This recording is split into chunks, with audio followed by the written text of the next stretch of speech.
Mora o filho mais velho do músico. Mauro nos recebe e diz que ainda está abalado. Em um ano eu perdi meu pai, minha mãe e minha avó. Sempre morou com a gente. Então isso é muito triste. Dominguinhos casou 2 vezes. Mauro e Madalena, que já morreu, nasceram do primeiro casamento. E a cantora Live, terceira filha, nasceu do relacionamento de Dominguinhos com Guadalupe Mendonça. Guadalupe é cantora. Casou com Dominguinhos em 1980. É com ela que Mauro disputa os bens deixados pelo pai. Como começou essa briga na justiça pela herança do seu pai? Olha, o que eu posso dizer, essa briga começou no hospital, certo? Porque eu tive uma discussão com ela, uma discussão feia, né, com a Guadalupe. Ela chegou muito nervosa e botou o dedo na minha cara, dizendo que não poderia fazer nada sem a ordem dela. Eu achei aquilo ali um absurdo. Eu falei para ela, quem é você para falar dessa maneira comigo? Eu sou filho dele. Você não é nada. Você é ex-mulher dele. Então, aí começou essa confusão toda. Menos de um mês depois da morte de Dominguinhos, Guadalupe entrou com pedido de inventário para saber exatamente o que estava em nome dele. Guadalupe teria afirmado ser herdeira, já que formalmente ainda estava casada com Dominguinhos. Mauro discorda. A última pessoa que ela estava convivendo com ela há mais de 13 anos, morando com ela na casa dela. Só que mesmo separada do cantor, Guadalupe tinha uma procuração para administrar os bens de Dominguinhos. A única coisa que ela não podia fazer com essa procuração era vender. Mas podia mexer nas contas bancárias dele, podia alugar, podia fazer tudo. Tá entendendo? Então eu entrei na justiça para poder bloquear essa procuração. O advogado de Mauro reforça. Não existia casamento, não existia união estável à época do óbito do Dominguinhos. Então, se ela eventualmente tem interesse em ser reconhecida como herdeira, ela precisa propor, paralelamente ao inventário, uma ação de reconhecimento de união estável, mas que, no nosso entender, estará fadada ao insucesso. Na época da morte, uma postagem feita na internet por Mauro chamou a atenção. Num vídeo de 2010, Guadalupe admite estar separada de Dominguinhos. Quase 30 anos depois, dos quais 10 convivemos maritalmente. No mesmo vídeo, durante um show, o próprio cantor cita o nome do companheiro da ex-mulher. Dona Guadalupe, que está aqui, né, veio aqui me trazer presente, junto agora, hoje em dia, com Sandro Reich. Sandro Reich foi meu namorado, realmente. Mas eu não tenho mais nada com ele há muito tempo, inclusive naquela época. Eu tive um namoro com o Sandro. Depois ele se tornou uma pessoa que trabalhava com a gente. Quando Dominguinhos morreu, Mauro morava em São Paulo, num apartamento que estava no nome do pai. Ele diz que poucos dias depois, Guadalupe entrou na justiça contra ele. Ela meteu um processo contra mim para me tirar do apartamento do meu pai, alegando que era despesa, então tinha que alugar. Mauro deixou o apartamento, trocou São Paulo pelo Rio, mas não desistiu da disputa. Por ordem da justiça, é ele o responsável pelo inventário, ou seja, terá que levantar todos os bens deixados pelo pai. Só aí, a partilha dos bens pode começar. Eu tenho direito, meu sobrinho tem direito, ela tem direito. Isso é lei. Ninguém vai ficar com mais ou vai ficar com menos. Neste sábado, o Domingo Espetacular falou com a terceira filha de Dominguinhos.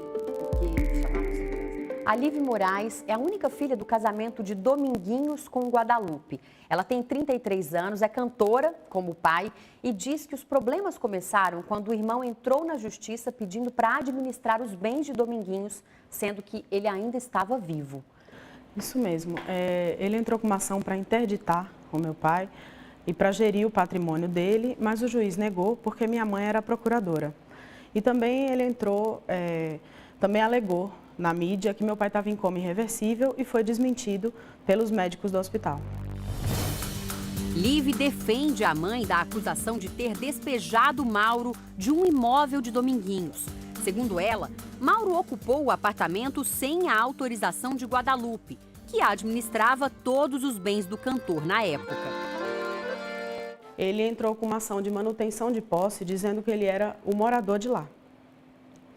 Dizendo que ele se sentia ameaçado, que estavam tentando tirar ele da casa dele.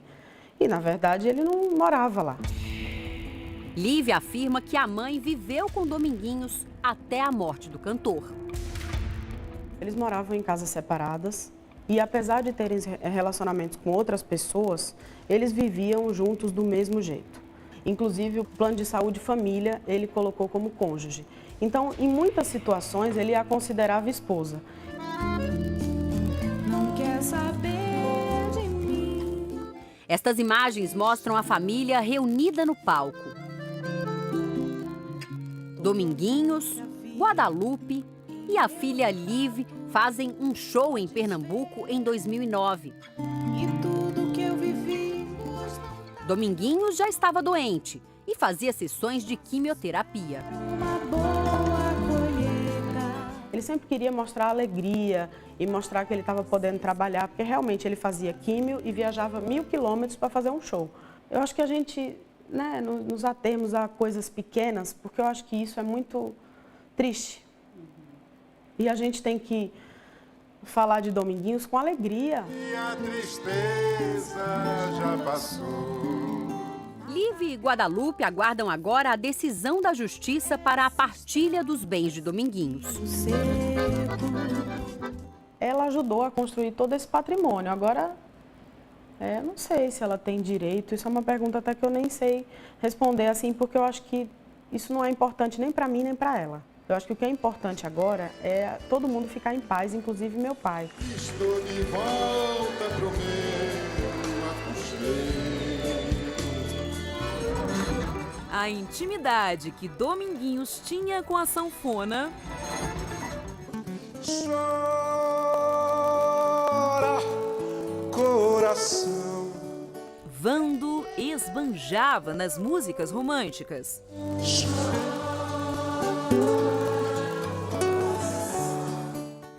O sucesso e o carinho das fãs contribuíram para que ele conquistasse um patrimônio e tanto, cerca de 10 milhões de reais.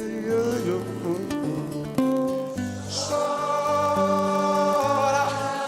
coração. Mas, assim como o Dominguinhos, os valores provocaram uma disputa entre os parentes.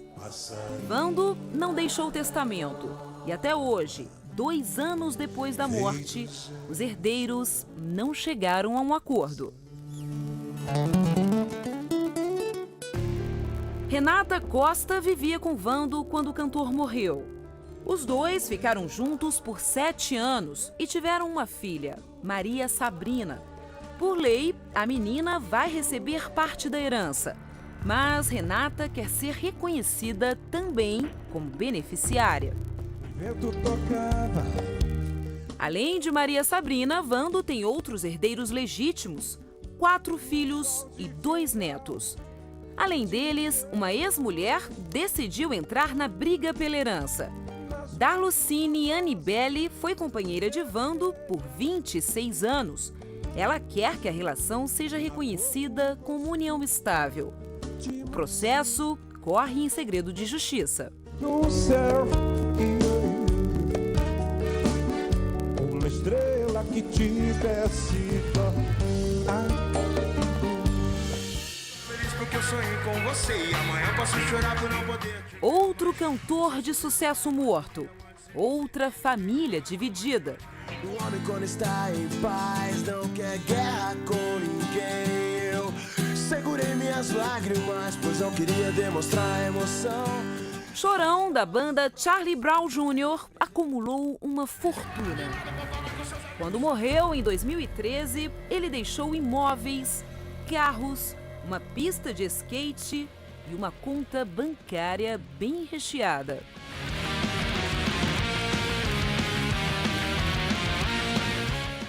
O músico foi mais um que não fez testamento. Por isso, a herança, calculada em 25 milhões de reais, ficou para o filho, Alexandre Abrão. Fiz essa canção pra dizer algumas coisas. Cuidado com o destino, ele brinca com as pessoas. A ex-mulher Graziela Gonçalves ficou de fora da divisão de bens e briga na justiça por uma parte do dinheiro. Os advogados do cantor justificam que ela não tem direito porque o casamento foi em regime de separação de bens. Que eu falei para ele. A mãe e os 4 irmãos do cantor também ficaram sem nada. Dona Nilda, a mãe, mora em Santos, no litoral paulista. O apartamento ainda está no nome de Chorão, mas ela garante que o filho deu o imóvel de presente para ela. Ele me trouxe aqui, o apartamento estava vazio, o chão no contrapiso.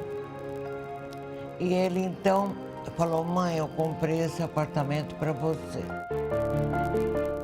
Nessa entrevista ao programa Domingo Show, ela reclamou e disse que foi abandonada pelo neto. Ela tem medo de ser obrigada a sair do apartamento. Nunca podia imaginar que justo ele, que era tão próximo do meu filho, fosse me virar as costas. Nunca pensei. Mas a vida tinha um plano e separou a gente. Chorão pagava todas as contas da mãe. Além disso, dava uma mesada no valor de R$6 mil.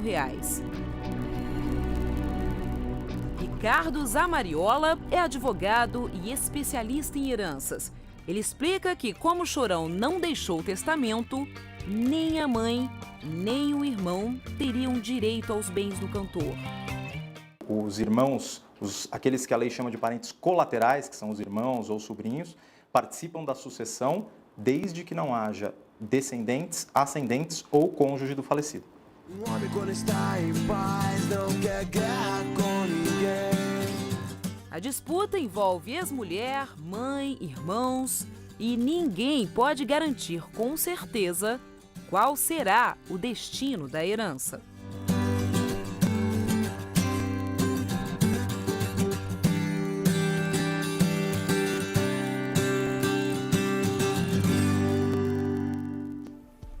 Depois do intervalo, o DNA da jovem que queria ser herdeira do cantor Tim Maia. E mais. É a minha maneira de... Como a rainha das plásticas perdeu tudo que o marido deixou. Eu tive que tirar do meu trabalho para pagar essa dívida que foi deixada. É daqui a pouco. Voltamos com a reportagem sobre as brigas pela herança dos famosos. Ao morrer, há 16 anos, Tim Maia não deixou muita coisa. Mesmo assim, uma nova possível herdeira surgiu tempos depois.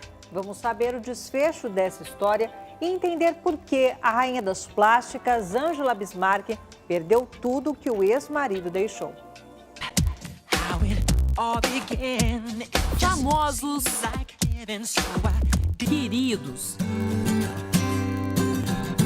ganharam muito dinheiro, mas nem todos conseguiram guardar. Não sei por que você se foi, quantas saudades eu senti. Tim Maia morreu há 16 anos, vítima de uma infecção generalizada. Tim Maia, o rei do marketing, vai por mim. Chego a ter medo do futuro. O cantor deixou um filho legítimo, o produtor Carmelo Maia, que até hoje administra a herança e as dívidas que o pai deixou. Segundo o Carmelo, Tim Maia respondia a mais de 300 processos. O valor passava de R$1 milhão. Em 2009, uma nova ação foi movida contra o cantor. A produtora cultural Rafaela Soares Campos afirmou ser filha de Tim Maia e pediu a exumação do corpo para um exame de DNA. Só que o teste deu negativo. E por falar em dívidas, antes de morrer, Michael Jackson estava no vermelho e apostava numa turnê para evitar a falência. Hoje em dia, a fortuna só aumenta. Graças aos lançamentos de músicas inéditas, homenagens e filmes, o valor já passa de $1,5 bilhão de dólares, mais de 4 bilhões de reais. A empresa que administra o patrimônio de Michael usou parte da fortuna para pagar as dívidas do cantor. Na verdade, as dívidas do falecido são pagas com os recursos da própria herança e é só depois do pagamento destas dívidas que o saldo é entregue aos herdeiros. E sobrou um belo troco. 40% dos bens foram para a mãe Catherine. Outros 40% para os filhos Prince, Paris e Blanket. O restante para obras de caridade. Outros parentes do cantor não entraram no testamento. Na época, o pai de Michael, Joe Jackson, chegou a dizer que o filho valia mais morto do que vivo e entrou com um pedido de pensão. O argumento? Precisava da pensão para sobreviver. Prince Jackson, o filho mais velho do rei do pop, vai completar 18 anos mês que vem. Maior de idade, terá acesso à parte da herança.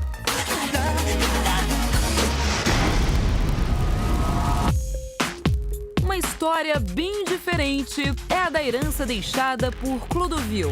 O ex-apresentador e ex-estilista morreu há quase 6 anos. Ele não tinha filhos e nem herdeiros. No testamento, deixou tudo para a instituição social que cuida da memória dele. Só que em 2012, surgiu um suposto ex-companheiro de Clodovil. O homem não revela a identidade, mas quer parte da herança e jura que viveu com Clodovil. Outra disputa polêmica é a que envolve os bens deixados pelo ator e diretor de novelas Marcos Paulo, morto há 2 anos. O patrimônio, estimado em 25 milhões de reais, foi declarado em testamento e deixado para as 3 filhas.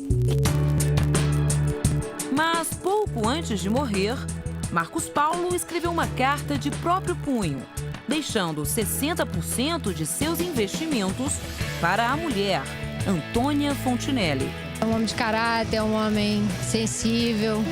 As herdeiras de Marcos Paulo não gostaram nada disso. Mas, em abril deste ano, Antônia Fontinelli ganhou na justiça o direito à herança. Além disso, uma quinta herdeira pode entrar na disputa. A professora Michele Santos quer provar que é filha de Marcos Paulo. Ela teria nascido de um namoro do diretor na juventude. Se a paternidade for comprovada, ela poderá ser uma das herdeiras. Não existe mais a distinção entre filhos legítimos e ilegítimos. Na verdade, os filhos da pessoa falecida herdam em condições iguais, independentemente de serem provenientes do mesmo relacionamento amoroso ou não. Aqui a história é bem diferente e envolve a rainha das plásticas.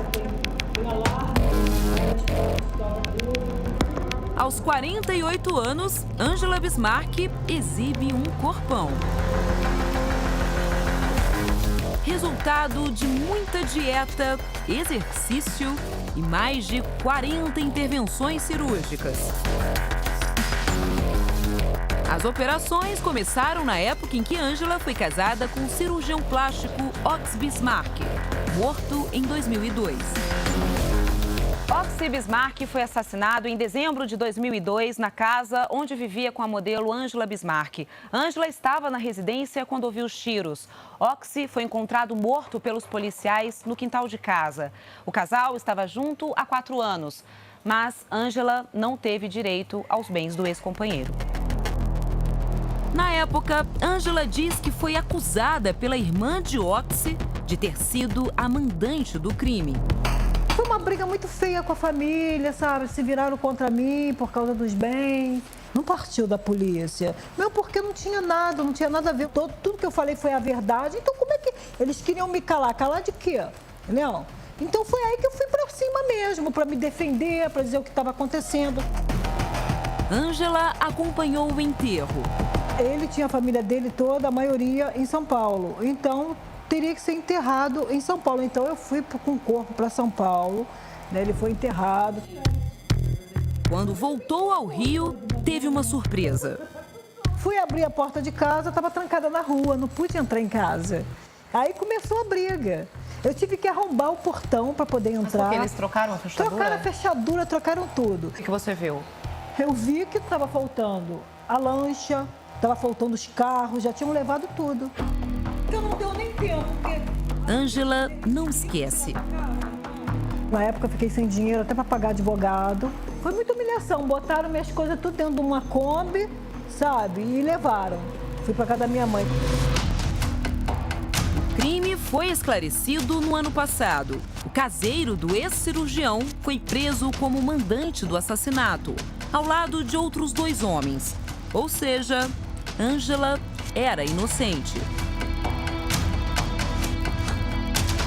Para a modelo, isso era o mais importante. Até hoje, ela não sabe como os bens foram divididos entre a família e como não brigou na justiça pelo patrimônio, diz que herdou apenas os problemas. Eu, no final das contas, eu saí sem nada, entendeu? Só saí com dívidas. Graças a Deus, consegui pagar todas as dívidas e me ergui. Ângela casou de novo. E, de novo, com um cirurgião plástico. E não quer lembrar dos problemas do passado. Eu tô feliz, sabe? Tenho minha casa, minha família, tenho minha loja, meus negócios. A vida continuou, graças a Deus.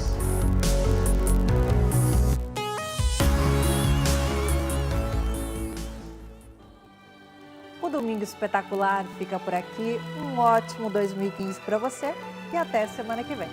Boa noite e boa sorte.